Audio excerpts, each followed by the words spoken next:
corro aqui o risco de chover um pouquinho no molhado, mas só para a gente avançar aqui na definição do que são os meios de comunicação no nosso século, no século XXI. Veja, é mais do que óbvio dizer que esses meios de comunicação atuais são poderosos, né? São acessíveis e nos dão informação em tempo real. Note que o que estava acontecendo naquela praça lá no Egito, né? No instante que aconteciam ali aquelas revoltas, aquelas reações populares, nós assistíamos em casa, em tempo real. É uma coisa fantástica, né? Me lembro quando as 2 torres foram atingidas pelos aviões, né? Nós estávamos lá na redação da Casa Publicadora Brasileira, alguém comentou, ligamos a TV e os repórteres nem sabiam o que estava acontecendo, mas as imagens estavam chegando já em tempo real até nós, até que as coisas foram ficando mais claras. As mentes hoje estão cheias de informação, porém, e aí está o paradoxo, estão perdendo a capacidade de reflexão. Nós hoje temos acesso, eu estava lendo esses dias aí, parece que cada pessoa recebe por dia informação suficiente ou correspondente a 170 e poucos jornais impressos. Já pensaram? Você dizer isso para uma pessoa 20 anos atrás, antes do Google, né? Antes do uso disseminado da internet, que num dia, se você quisesse, você teria acesso à informação de mais de 170 jornais, quando para ter um já era, né, talvez complicado para algumas pessoas. Então é algo fantástico, né? Porém, é muita informação, é uma avalanche tão grande de dados, que as pessoas não conseguem mais lidar com isso, não conseguem mastigar, digerir e interpretar. Isso não é bom, isso é perigoso, estamos perdendo a capacidade de reflexão. Mentes aceleradas, não é? Augusto Cury chama isso de síndrome do pensamento acelerado, não é? Muita correria e pouca reflexão. Bom, um texto que eu costumo citar sempre que falo sobre mídia, e que eu acho que é o verso áureo, além de Filipenses 4:8, com o qual eu quero encerrar essa palestra, é Romanos 12:2. Na Nova Versão Internacional está escrito assim: não se amoldem ao padrão deste mundo, mas transformem-se pela renovação da sua mente. Para que fazer isso? Para que vocês sejam capazes de experimentar e comprovar a boa, agradável e perfeita vontade de Deus. Somente que tipo de pessoa, de cristão, é capaz de discernir a vontade de Deus? Volto aqui à primeira parte do verso. Não se amoldem, na versão Almeida, revista atualizada, traz a palavra, não se... Como é que traz ali na Almeida? Não é conformar-se. Eu acho que é isso, não se conformem, né? Mas é a mesma coisa, conformar vem de forma. Amoldar vem de molde. Se colocar num molde, numa forma, não é? Então, aqueles que não se amoldam aos padrões do mundo, deste mundo em que vivemos, deste século, como diz a Bíblia, mas que transformam a mente, renovando-a constantemente, esses sim serão capazes de descobrir, discernir, entender a vontade de Deus. Está aí, eu poderia encerrar aqui a palestra, dizendo que os meios de comunicação, no que diz respeito a Satanás, são usados para nos impedir de renovar a mente, de nos acostumar a pensar de uma mesma maneira sempre, de nos impedir de transformar a mente e nos amoldar aos padrões do mundo. Nesse sentido, então, que eles são perigosos. Paulo, então, nos chama atenção para isso em Romanos. Bem, eu comparo esse tipo de postura à do cristão, que eu chamo de cristão água, né? A água, como todos os líquidos, ela tem essa propriedade de se amoldar ao recipiente em que é colocada. Você coloca água num copo cilíndrico, ela fica daquela forma, não é? Você coloca num recipiente quadrado, ela vai assumir aquele formato. O cristão não pode ser assim. O cristão tem que influenciar, sal da terra, luz do mundo, e não ser amoldado, ser colocado numa forminha, ou na linguagem de internet hoje, ou do computador, né? Ser formatado, ser colocado num formato específico. Não. Nós é que temos que influenciar, e não o contrário. Não seja cristão água, não é? Eu escolhi apenas 4 áreas, dado o tempo limitado que temos aqui, apenas 4 áreas por amostragem, para vocês perceberem como de fato os meios de comunicação nos influenciam. Então falaremos aqui de forma bem resumida a respeito das crenças, que tipo de crença os meios de comunicação estão ajudando a moldar, a formatar na mente das pessoas, a ideologia dominante hoje, ou as ideologias que dominam hoje os meios de comunicação e por extensão as pessoas, o estilo de vida que está sendo proposto hoje pelos meios de comunicação e os entretenimentos. E você, como bom cristão, estudante da Bíblia, vai poder fazer um contraste aí. Será que esse projeto, esse modelo de vida, ou essa cosmovisão apresentada na mídia é a mais adequada para mim? E se não é, como posso fazer frente a essa avalanche de estilo de vida, ideologia, crenças, entretenimentos que não são condizentes com a vida de um cristão. Vamos lá então, primeiro ponto, então, a questão da crença, né? De que forma a crença tem sido afetada ou que tipo de crença propõe a mídia para as pessoas atualmente. Bom, primeira constatação é que nos meios de comunicação seculares até se fala em crença, sim, mas uma crença pós-moderna. Não existem verdades absolutas. Essa crença é mais focada na experiência do que nas religiões reveladas, como o cristianismo, o judaísmo, né? A máxima desse pensamento é até autocontraditória, né? Já ouviram essa frase? Meu amigo, não existem verdades absolutas. Já ouviram isso? Por que ela é autocontraditória? Você responde a isso com uma outra pergunta. E essa verdade que você disse é absoluta ou não é? E deixa a pessoa pensar. Não existem verdades absolutas. Tá, e essa? É absoluta ou não é? Se for, ele se contradisse. Ele acabou de dizer uma verdade que para ele é absoluta. Se ela não for, pode ser que existam verdades absolutas. Então a pessoa está em maus lençóis, não é? Eles não param para pensar muitas vezes. É que nem aquela questão do ceticismo, né? Alguns chegam, eu sou cético. É mesmo? Sou. Mas você é um cético de verdade? Como assim? Você é cético quanto ao seu ceticismo? Se não for, não é cético. Para eu me tornar criacionista, eu tive que ser cético até o fim. Tive que duvidar de um monte de coisa, até das minhas bases religiosas. Será que é verdade isso? Será que esse tal de criacionismo é verdadeiro? Será que a visão cristã é a melhor? E tive que duvidar para crer. Há pessoas que duvidam até o ponto de não duvidarem de si mesmas, de sua posição. Esse não é cético. Para mim, não. Ele é um cético limitado. Tem que ir até o fim. Bom, fechando aqui esse pequeno parênteses, né?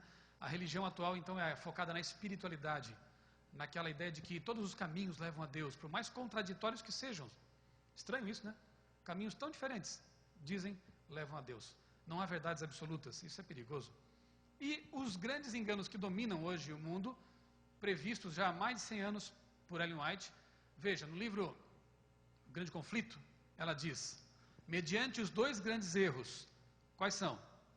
A imortalidade da alma, o espiritualismo, né? E a santidade do domingo, Satanás há de enredar o povo em suas malhas, em sua rede. Enquanto o primeiro, a imortalidade, lança o fundamento do espiritismo, o último, o domingo, cria um laço de simpatia com Roma. No que diz respeito ao primeiro grande engano, a questão da imortalidade, de novo é chover no molhado, né? Nós percebemos que hoje a imprensa está dominada nesse aspecto, né? Veja, por exemplo, algumas capas de revista. Uns anos atrás, a revista Veja destacando aí yoga, quando se sabe que, interessante, naquele mesmo fim de semana em que a Veja trouxe na capa esse assunto, no Fantástico, uma autoridade nesse assunto falava que yoga não é só exercício físico, há uma filosofia por trás. E aqueles que tentam transformar isso só em exercício físico estão descaracterizando a prática. Que bom que ele falou isso, né? Porque há pessoas que pensam que é só um exercício, não tem nenhuma implicação. Meditação transcendental, na capa da Super Interessante. De novo, na capa da revista Época, meditação transcendental. Hipnose, usada já agora na própria medicina, né? Quando sabemos que isso não tem base científica nenhuma e é algo bastante complicado. Revista Super Interessante tem uma matéria de capa muito simpática sobre Dalai Lama, defensor da reencarnação, e defendido pela revista que ataca o cristianismo. Curioso, né? Essas pautas assim enviesadas e unilaterais, né? Beneficiam um lado e atacam o outro. Revista Isto É, mencionei isso ontem, né? Falando de uma matéria, trazendo uma reportagem sobre o primeiro simpósio de medicina espírita do mundo, ocorrido no mundo, né? Sediado na USP. Revista Isto É, Além da Vida, super interessante, Espiritismo, quando o Chico Xavier morreu, uma matéria de capa muito simpática a essa visão religiosa, né? E por aí vai, crianças que falam com espíritos, o Novo Espiritismo, falando sobre atores, modelos que emprestam de graça o rosto para promover o espiritismo na mídia, falando com além. Então, eu poderia mencionar muito mais capas de revistas aqui recentes que abordam esse espiritualismo de forma bastante simpática, né? Nas histórias em quadrinhos, bom, eu poderia até responder para aquela irmã que perguntou no vídeo, né, também o seguinte: por que você se interessa tanto por isso? Porque eu, em minha adolescência, era viciado, especialmente em duas coisas: histórias em quadrinhos. Eu tinha no meu guarda-roupa uma coleção de 2.000 gibis de super-heróis. Gastava minha mesada todinha nesse tipo de revistas aí. X-Men, Superman, Homem-Aranha, por aí vai. Gostava de desenhar, então copiava aqueles desenhos, era muito influenciado. Daqui a pouco eu vou mencionar algum tipo de influência que a gente sofre ao ler essas coisas. E a segunda coisa era a música. Eu gostava muito do tal do rock progressivo, década de 80, né? Fim da década de 80, Legião Urbana, Engenheiros do Havaí. E eu confesso a vocês que deixar disso não foi fácil. Eu gostava muito de histórias em quadrinhos, cinema e esse tipo de música. E Deus teve que mudar meus gostos, minhas preferências, para que eu passasse a gostar de Arautos do Rei e outros mais, né? Hoje sou um apreciador de quartetos, de conjuntos da igreja, amo a igreja, amo a música da igreja, né? Com algumas pequenas ressalvas, mas deixa para lá. Bem, Deus tem que operar realmente em nós a transformação do nosso gosto, não é? Porque senão você acaba entrando nesse turbilhão e fica ali. Bom, em 92, fazia pouco tempo que eu tinha largado esse negócio, eu descobri que eles tinham matado o Superman. Mas eu não ligava mais, porque eu já tinha me convertido. Deixa morrer. Só que, claro, eles não iam deixá-lo morto por muito tempo, né? O personagem principal da DC Comics. Eles mataram o Superman numa história em quadrinhos, só que antes de, olha a palavra que eu vou usar, ressuscitá-lo, porque foi o que aconteceu, eles exploraram a tal da vida após a morte do Superman. Numa história publicada em 93, Além da Morte, o título, o pai do Superman, o Jonathan Kent, está tendo um infarto e a suposta alma, nessa visão pagã, né? A suposta alma do pai do Superman se desprende do corpo, isso não é bíblico, a gente sabe disso, e encontra a suposta alma do Superman em algum lugar, um limbo, purgatório não pode ser mais porque já foi abolido, né? Mas em algum lugar aí. E ao encontrar, as almas se encontrarem, o pai do Superman tenta convencê-lo a voltar e olha o que ele diz para o filho adotivo. Garoto, acho que você só veio parar aqui porque foi criado com um conceito de mortalidade. Talvez as coisas não sejam assim. Olha só, a sutileza, né? O pai passa ali pela porta do quarto do filho e fica contente porque não vê o filho jogando aqueles videogames de violência, de bruxaria, aqueles videogames medievais com ocultismo, né? Que bom. Tá só lendo o gibizinho do Superman. Tem problema. Tem problema. Está em tudo. Está em todo lugar. Os grandes enganos, segundo Ellen White, estariam espalhados pelo mundo. Veja, no Brasil também não é diferente. Maurício de Souza, que publica ali a Turma da Mônica, talvez o maior expoente, né, dos quadrinhos nacionais, anos atrás publicou uma história em quadrinhos da Magali, cujo título era A Bruxa da Lua. E você vê lá uma bruxa sentada na posição de lótus, sobre um pentagrama, o vestido esconde um pouco, mas para quem conhece vê que é, e o pentagrama é um símbolo satânico. E ela está fazendo invocação ali de demônios. A Mônica cresceu, hoje em dia tem a Mônica Teen, né?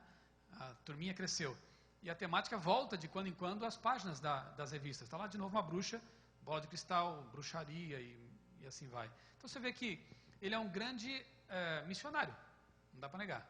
O Maurício faz algo que nós devíamos fazer mais também, usar nossos recursos, nossas potencialidades, nossos dons, talentos, para pregar o Evangelho. Ele prega o Evangelho dele e nós temos que pregar o nosso.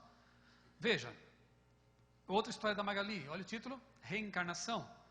Esse gibi é uma cartilha espírita. Portanto, eu repito, ele é um grande missionário. Não podemos negar isso. Só que quando ele fala do céu, o contexto é outro. Olha só essa tirinha que eu retirei do jornal Estado de São Paulo. Será que existe vida depois da morte? Aí uma suposta alma lá nas nuvens tocando harpa diz assim, se você chama de vida tocar harpa o dia todo, você sente na fala dele o tédio, né? A criança lê isso e pensa, céu é chato, reencarnação é legal. Percebe? A ideologia por trás. Céu tocar harpa o dia inteiro, sem fazer mais nada. A gente sabe que não é assim, a gente sabe que o céu é maravilhoso, né? O que nos aguarda é algo fantástico, nós vamos poder construir casas, plantar, viajar, conhecer planetas, outros seres criados não caídos, que coisa maravilhosa.